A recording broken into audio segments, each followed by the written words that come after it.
Hello दोस्तों, स्वागत है आपका उदयपुर व्लॉग्स में। आप देख रहे हैं अमन्स वे।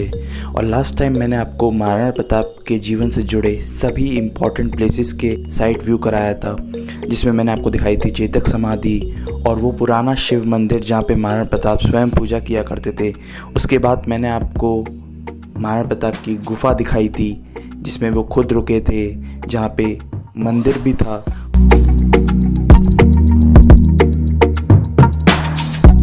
उसके बाद मैं आपको लेके गया था हल्दी घाटी की वो जगह जहाँ पर टकराई थी महाराणा प्रताप और अकबर की सेनाएं आपस में। तो चलिए अब हम आगे आपको दिखाते हैं महाराणा म्यूज़ियम, जिसमें महाराणा प्रताप के जीवन से जुड़ी सभी चीज़ें आपको जानने को मिलेंगी। तो हल्दी घाटी का जो हमने अभी 22 फुट लंबा बरसाती नाला देखा, उसके बाद हम आ चुके हैं महाराणा प्रताप म्यूज़ियम में। ये म्यूज़ियम बिल्कुल पास में ही है, ये तीनों लाइन से ही मिलेंगे आपको। आप आए तो यहाँ पर तो आप चेतक स्मारक देखिए, उसके बाद हल्दी घाटी का वो गुफा देखिए महाराणा प्रताप की। अब हम यहाँ पर आए हैं, ये है हमारा म्यूज़ियम। ये पार्किंग है म्यूज़ियम की, हम यहाँ पे उतर चुके हैं। सामने हम चलेंगे, वहाँ अंदर म्यूज़ियम है और युद्ध कैसे हुआ था हल्दी घाटी का, वहाँ पर वो भी समझाया जाता है, हम वो सब देखेंगे। साथ ही मैं आपको बता दूँ, महाराणा प्रताप की युद्ध नीति जो थी, महाराणा प्रताप जब लड़ते थे तो वो चेतक के आगे एलिफेंट का मास्क लगा देते, मतलब हाथी का मास्क लगा के युद्ध में उतरते थे। एक तो इसके दो कारण थे, एक तो चेतक की हाइट भी लंबी चौड़ी थी, तो सैनिक ये देख के डर जाते थे कि भाई महाराणा प्रताप हाथी के ऊपर आ रहे हैं। दूसरी बात ये होती थी, जब दुश्मन सेना का हाथी होता था, हमला कर रहा होता था, वो हमला नहीं करता था, ये रुक जाता था कि उसका बेबी आ रहा है। मतलब चेतक के ऊपर मास्क होता था तो उसको लगता था कि उसका बेबी सामने से आ रहा है, तो वो हाथी उस पर अटैक नहीं करता था। ये महाराणा प्रताप का बहुत चतुरता की है, और वो वीर तो थे ही साथ ही में। अब हम अंदर जाके उनके म्यूज़ियम के देखेंगे। चलिए मेरे साथ।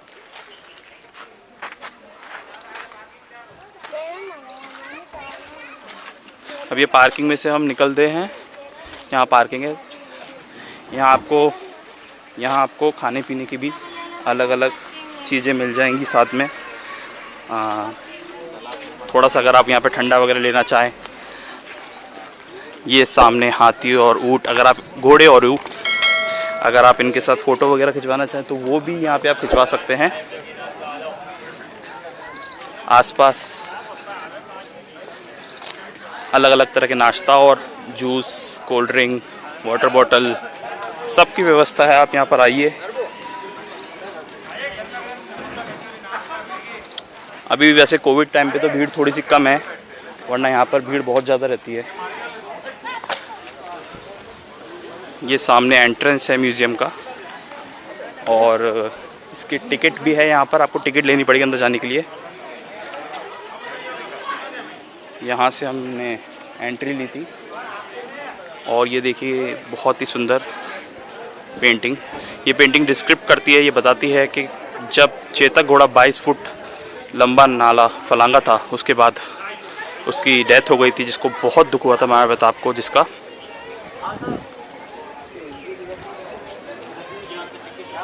अब हम चलते हैं, चलिए म्यूज़ियम के अंदर टिकट लेके।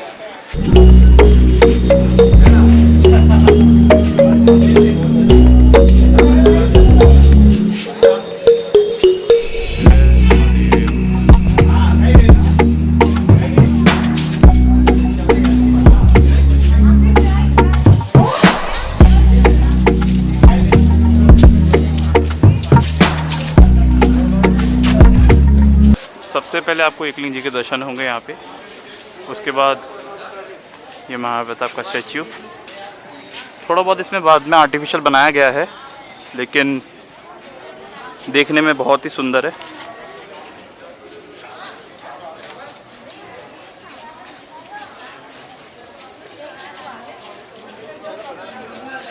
और ये हम थोड़ा सा यहाँ पे देखते हैं। ये पूरा महाराणा प्रताप की सेना दर्शाई गई है, जिसमें सैनिक से लेके, महाराणा प्रताप से लेके, भील से लेके, हाकिम खान सूर से लेके सभी के स्टैचू लगाए गए हैं। अब अगर हम यहाँ पर देखते हैं तो यहाँ पर स्टैच्यू की मदद से ये समझाया गया है किस तरह हल्दी घाटी का युद्ध हुआ था। देखिए, हल्दी घाटी के युद्ध में अकबर की तरफ से थे राजा मान सिंह और स्वयं महाराणा प्रताप अपनी सेना का नेतृत्व कर रहे थे। तो उस समय क्या होता है, महाराणा प्रताप चेतक के आगे हाथी का मास्क लगा के युद्ध में शामिल होते हैं। और युद्ध करते करते ही महाराणा प्रताप क्या करते हैं, चेतक के दोनों पैर मानसिंह की हाथी के ऊपर चढ़ा देते हैं। मतलब चेतक को सीधे ही मानसिंह के हाथी के ऊपर चढ़ा के और अपनी भाला सीधे मानसिंह के ऊपर फेंकते हैं। लेकिन राजा मानसिंह जो है इस वार से बच जाते हैं। और जब चेतक नीचे उतर रहा होता है तो क्योंकि राजा मानसिंह के हाथी की जो दांत होते हैं वहाँ पे एक शस्त्र लगा होता है, जिससे नीचे उतरते वक्त जो चेतक के है एक पैर कट जाता है पीछे का, जिससे चेतक इस युद्ध में घायल हो जाता है। तो बहुत ही सुंदर ये चित्रकला दिखाई गई है हल्दी घाटी के उस समय के युद्ध को बताने के लिए कि किस तरह बहादुरी से राणा प्रताप ने युद्ध में अपने चेतक घोड़े को मान सिंह के हाथी के ऊपर चढ़ा दिया था।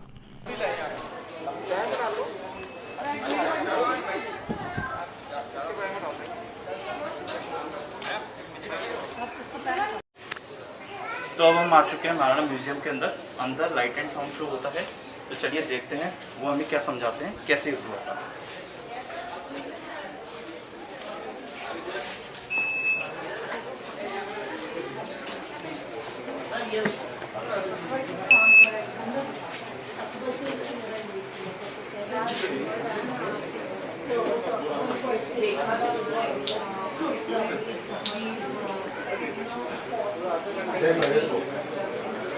ये जो आप फोटो में देख रहे हैं बीच में, एक्चुअली में राणा प्रताप के साथ भील भी थे। तो ये भीलों के सरदार दिखाए गए हैं, उनके साथ ये दिखाए गए अफगान शेर खान सूरी, जो अफगान भी महाराणा प्रताप के साथ थे मुगलों से लड़ाई में। ये हो गए भील और ये हो गए राणा प्रताप। तो चलिए हम अंदर चलते हैं शो की तरफ।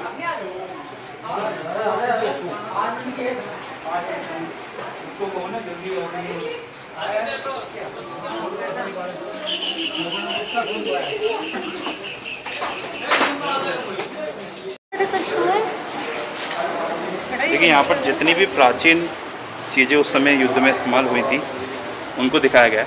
तो अगर आप ऊपर नज़र डालें तो वो युद्ध दर्शाया गया है मुगलों और महाराणा प्रताप के बीच में, जिसमें मुगलों के करीब 10,000 सैनिक थे और महाराणा प्रताप के करीब 3,000 थे, जिसमें महाराणा प्रताप का साथ दिया था अफगान खान सूरी ने और भील भी उनके साथ थे। अगर हम नेक्स्ट पिक्चर की तरफ देखें तो इस पिक्चर में ये बताया गया है, मान सिंह झाला नाम के एक उनके मंत्री थे, उनने बोला कि मैं आपका वेश ले लेता हूँ। वो दिखने में बिल्कुल कद काठी उनकी महाराणा प्रताप की जैसी ही थी। उनने बोला कि मैं आपका वेश ले लेता हूँ और युद्ध में शामिल हो जाता हूँ। अगर इस संग्राम को, इस लड़ाई को, इस मेवाड़ की लड़ाई को जिंदा रखना है तो आपका जीवित रहना बहुत ज़रूरी है। तो इसलिए मान सिंह झाला ने राणा प्रताप का वेश धारण कर लिया और वो युद्ध में उतर जाते हैं। तभी अकबर की जो सेना होती है जिसको मान सिंह लीड कर रहा होता है, मान सिंह सोचता है और उनकी सारी सेना सोचती है कि महाराणा प्रताप ये हैं, यानी मान सिंह झाला को महाराणा प्रताप समझ के उनके ऊपर आक्रमण बोल देते हैं। जबकि चेतक पीछे से राणा प्रताप को उस युद्ध से सही सलामत, याद रखिएगा, चेतक घोड़ा सही सलामत उनको भगाते हुए ले जाता है, उस युद्ध में से निकालते हुए ले जाता है। युद्ध में चेतक भी घायल हुआ होता है और यहाँ पे आके ये जो 22 फुट लंबा नाला था, यहाँ पे बरसाती नाला था, अब इसको फलांगता है। वो बहुत घायल होता है फिर भी इसको फलांगता है और फलांगने के बाद चेतक दम तोड़ता है वहाँ पर, जो बहुत ही दुखद घटना थी महाराणा प्रताप के जीवन की। और ये जो नेक्स्ट पिक्चर आप देख सकते हैं, ये चित्तौड़ का जौहर दिखाया गया है, जिसमें जब सन 1568 में अकबर ने चित्तौड़ पर हमला कर दिया था और उस समय चित्तौड़ के राजा थे राणा उदय सिंह। और चित्तौड़ जब 1568 में बहुत ही मशक्क़त के बाद अकबर ने जीत लिया, उसके बाद वहाँ की जो रानियाँ थी उनने वहाँ पे जौहर किया था। ये कुछ तीसरा जौहर था शायद चित्तौड़ में, तीसरा सबसे बड़ा जौहर था।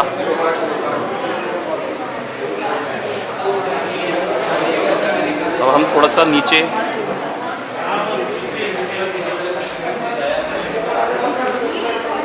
आप ये देख सकते हैं, बहुत ही प्राचीन खंजर आप ऐसी चीज़ें जो महाराणा प्रताप के फोटो के साथ आपको हमेशा मिलेगी, क्योंकि खंजर और तलवार महाराणा प्रताप के साथ हमेशा रहती थी और तलवार में भी महाराणा प्रताप के साथ 2 तलवारें रहती थी। अगर कोई दुश्मन निहत्ता है तो वो एक तलवार उसको दे देते थे युद्ध के लिए।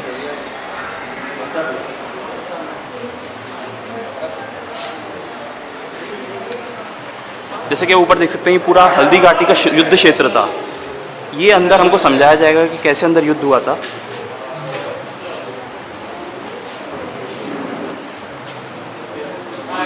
इस चित्र में आपको बता दूं मैं, महाराणा प्रताप ने अपने एक ही वार से, जो अकबर का सिपाही था, अकबर का एक सेनापति था बहलोल खान, उसको अपने एक वार से घोड़े सहित महाराणा प्रताप ने 2 भाग में चीर दिया था।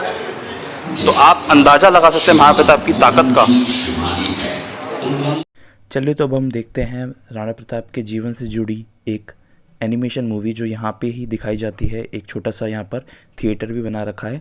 उसके बाद हम अंदर ही काफ़ी सारी झांकियाँ बना रखी हैं जो राणा प्रताप के जीवन से जुड़ी बहुत ही इम्पोर्टेंट घटनाएं जो थीं उनको लाइट एंड साउंड के माध्यम से बताया जाता है। तो हम सब वो देखते हैं और फिर मिलते हैं। लाइट एंड साउंड शो देखा, आप भी आइएगा, बहुत ही अच्छा लाइट एंड साउंड शो था।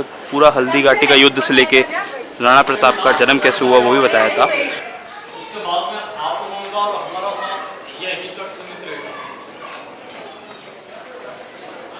इस टैंक में 10,000 गुलाब के फूल और 20 लीटर पानी डालते हैं मार्च और अप्रैल में। नीचे से आग जलाते हैं। जब वो पानी गर्म होता है तो उस गर्म पानी की भाप से हमारे गांव पे गुलाब जल और गुलाब शरबत बनाते हैं। तो आँखों में, मिठाई में, मेकअप में, पूजा में काम आता है। जामुन का अर्क बनता है डायबिटीज वालों के लिए। तो काउंटर पे सबको सैंपल दिखाते हैं, आप लोग भी देखिए। बाकी यहाँ से आप लोग फ्री आराम से घूमेगा फिरेगा। जय हिंद।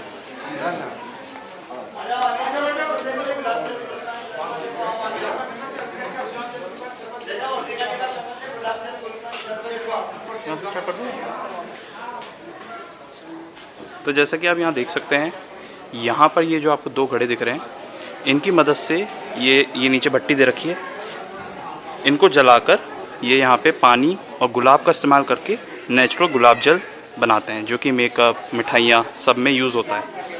यहाँ पे आप देख सकते हैं, यहाँ पे इनकी तभी की शॉप्स हैं। यहाँ पर तरह तरह की आप यहाँ पे परचेज़ कर सकते हैं। तरह तरह के गुलाब जल, गुलाब शरबत, जो कि पूजा, मिठाइयाँ, मेकअप सब में यूज़ आता है। बिल्कुल, आप जैसे हमने अभी अब लाइट एंड साउंड शो देखा था, उसके बाहर निकलते ही यहाँ पे आपको ये सब देखने को मिलेगा, पूरी शॉप्स देख सकते हैं आप। यहाँ पे जामुन का, रोज़ का, पान शरबत, खसखस और एलोवेरा जूस, आंवला मुरब्बा, तो यहाँ पे तमाम नेचुरल चीज़ें मिलती हैं। और ये बाहर आने के बाद, लाइट एंड साउंड शो से बाहर आने के बाद, ये इन लोगों ने आर्टिफिशियल बनाया है यहाँ पर। एक बार आप पूरा 360 डिग्री व्यू देखिए यहाँ का।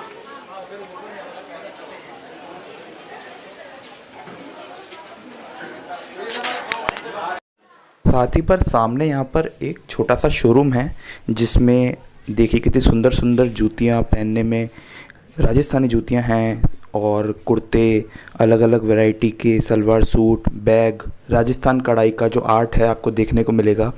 इसमें बहुत ही हैंडमेड चीज़ें भी आइटम्स यहाँ पे शामिल हैं। शो पीस आप यहाँ से ले सकते हैं। देखिए घोड़े और जो भी तमाम छोटी मोटी चीज़ें होती हैं घर में सजाने के लिए आसपास आप ले सकते हैं यहाँ पर। और बहुत ही रेट्स भी यहाँ के मुझे अफोर्डेबल लगे और छोटे से लेके हर साइज़ के यहाँ पे शो पीस अवेलेबल हैं। हैंड क्राफ्ट का जो यहाँ पे काम है बहुत सुंदर है। मतलब यहाँ पे ऐसा लगता है लोकल आर्टिशंस ही इसको बनाकर यहाँ पे देते हैं।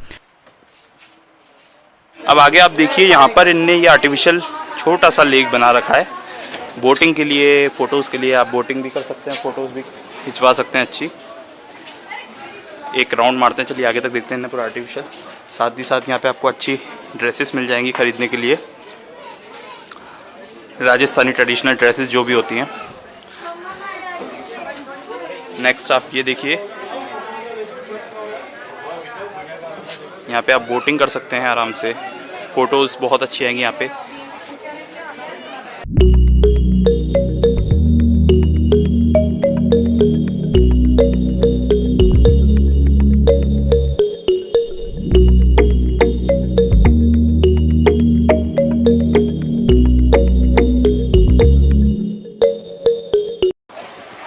यहाँ पर एक छोटी सी आर्टिफिशियल गौशाला भी बना रखी है। आप देख सकते हैं यहाँ पे आर्टिफिशियल गाय और उनके साथ पीछे उनके जो साइड में इनकी बावड़ी भी बना रखी है छोटी सी। आप देख सकते हैं ये आर्टिफिशियल गौशाला कितनी अच्छी लग रही है। फ़ोटोज़ के लिए बहुत ही सही लोकेशन है यहाँ पे। अंदर लाइट एंड साउंड शो देख के आपको मज़ा आ जाएगा। यहाँ पर अभी और काम चल रहा है और भी कुछ बन रहा है साथ में। और यहाँ पे खाने का है, अगर आपको यहाँ आए हैं दोपहर में भूख लगती है तो यहाँ रेस्टोरेंट है, यहाँ पे आप कुछ आके खा सकते हैं। इडली, डोसा, सांभर, या आप कोल्ड ड्रिंक ले सकते हैं, ड्रिंक्स ले सकते हैं। यहाँ पे सभी आपको मिल जाता है बहुत आराम से। तो चलिए थोड़ा सा हम भी कुछ खा लेते हैं, फिर आपको बाहर मिलते हैं। आप इसमें देख सकते हैं जैसे पुराने ज़माने में गन्ने का जूस कैसे निकलता था, ये भी ट्रेडिशनल तरीका यूज़ कर रहे हैं गन्ने का जूस निकालने के लिए। उस मशीन से वो बैल बंधा रहता है, जब वो बैल घूमता है तो ये मशीन के अंदर गन्ना जाता है और उससे ताज़ा ताज़ा रस निकलता है। आज भी अगर आप साउथ में जाएँ, महाराष्ट्र में भी बहुत से आपको ऐसे जगह मिल जाएगी जहाँ पे इसी तरह से यूज़ करके टेक्निक का गन्ने का जूस निकाला जाता है। तो जैसे कि अभी हमने देखा पूरा महाराणा म्यूज़ियम आपको घुमाया मैंने। अंदर आप यहाँ पे आइए, अंदर आपको लाइट एंड साउंड शो अच्छा देखने को मिलेगा। पूरा महाराणा प्रताप के बचपन से लेकर उन्होंने कौन कौन से इंपॉर्टेंट युद्ध लड़े वो भी समझाया जाएगा। अकबर से कैसे उनका टकराव हुआ और वो उसमें बिल्कुल एक राजपूत, सच्चे राजपूत की तरह उन्होंने पूरा अपनी जान लगा दी, वो भी आपको समझाया जाएगा। बच्चों के साथ आएंगे तो आपको पीछे आराम से बोटिंग करने के लिए भी मिलेगा। पीछे आपको खाने का भी मैंने आपको दिखाया, आप खा भी सकते हैं। तो ये पूरा महाराणा म्यूज़ियम है। फ़ोटोज़ लीजिए, आइए एंजॉय कीजिए। नेक्स्ट हम अगले पड़ाव की ओर चलते हैं।